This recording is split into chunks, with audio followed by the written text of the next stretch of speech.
بسم اللہ الرحمن الرحیم۔ السلام علیکم ناظرین، آج کی ہماری ویڈیو میں جو آپ کو لیسن نظر آ رہا ہے یہ ہمارے گھروں میں کیسے تک اب بآسانی دستیاب ہوتا ہے۔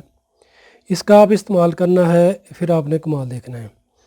آج کا یہ ہمارا نسخہ ہے ہائی بلڈ پریشر کو نارمل کرنے کے لیے۔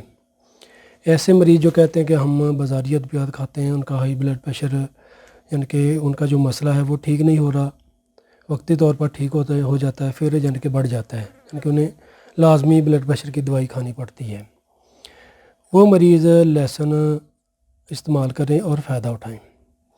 کرنا کچھ کہ ناظرین آپ نے لیسن لینا ہے، کوشش کریں کہ دیسی لیسن مل جائے گا، دیسی نہیں تو فارمی لیسن استعمال کر لیں۔ اس طریقے کے ناظرین آپ نے 2 توریاں لیسن کی لینی ہیں، یعنی کہ 1 توری اور 2 توری، یعنی کہ 2 توریاں آپ نے لیسن کی لینی ہیں۔ ان کا اوپر والا چھلکا اتار دینا ہے۔ چھلکا اتارنے کے بعد آپ نے صبح خالی معدہ کیپسول کی طرح منہ میں رکھ لینا، یعنی کہ لیسن کی 2 توریوں کو منہ میں رکھ لیں صبح خالی معدہ، یعنی کہ چبانا نہیں ہے، چھلکا اتار کر ان کو منہ میں رکھیں۔ اوپر سے کم از کم 1 گلاس تازہ پانی پی لیں۔ پانی بھی آپ نے گونٹ گونٹ کر کے پینا، چائے کی طرح۔ پھر آپ 1 گلاس پی لیں، یعنی کہ اس طریقے سے آپ کم از کم صبح خالی معدہ 2 سے 3 گلاس پانی پی لیں گونٹ گونٹ کر کے۔ 1 گھنٹہ بعد ناشتہ کر لیں۔ صبح جتنی آپ واک کر سکتے ہیں بآسانی واک کریں، صبح اور شام کو بھی لازمی کریں۔ کھانے سے گھنٹہ پہلے پانی پی کریں یا گھنٹہ بعد پیا کریں۔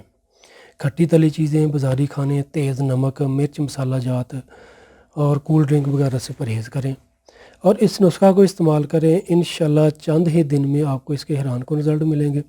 اس کے استعمال سے انشاءاللہ ایک تو آپ کا ہائی بلڈ پریشر نارمل ہو جائے گا، اگر کولیسٹرول کے مسئلے بن رہے ہیں یا یورک ایسڈ کے مسئلے بن رہے ہیں، اعصابی کمزوری وغیرہ ہے، وہ بھی انشاءاللہ اس نسخہ کے استعمال سے آپ کی ٹھیک ہونا شروع ہو جائے گی۔ اس نسخہ کو آپ جتنی دیر مرضی اس کا استعمال کرتے ہیں، اس کا کوئی بھی نقصان نہیں ہے، کوئی بھی سائیڈ ایفیکٹ نہیں ہے۔ اس کو لازمی استعمال کریں، واک کیا کریں، 5 وقت کی نماز پابندی کے ساتھ پڑھا کریں، توبہ استغفار کیا کریں۔ انشاءاللہ اللہ پاک زندگی میں آپ کے لیے آسانی پیدا کریں گے اور آخرت میں بھی۔ اور ناظرین جو السر کے مریض ہیں، یعنی کہ جن کے معدہ پر زخم وغیرہ ہیں یا جلن ہوتی ہے یا معدہ کا مسئلہ رہتا ہے، وہ اس ٹوٹکا کو استعمال نہ کریں، یعنی کہ السر کے مریض لیسن والا نسخہ استعمال نہ کریں۔ کوشش کریں وہ پانی زیادہ سے زیادہ استعمال کریں، نیم گرم پانی استعمال کریں، دن میں کم از کم 15 سے 20 گلاس پانی استعمال کریں، صبح شام واک کریں، انشاءاللہ اللہ پاک ان کو بھی شفا دیں گے۔ شکریہ۔ تو ناظرین اس ویڈیو کو لائک کر کے لازمی شیئر کیجیے گا تاکہ اور لوگوں کو فائدہ مل سکے۔ دعاؤں میں یاد رکھیے گا۔ السلام علیکم۔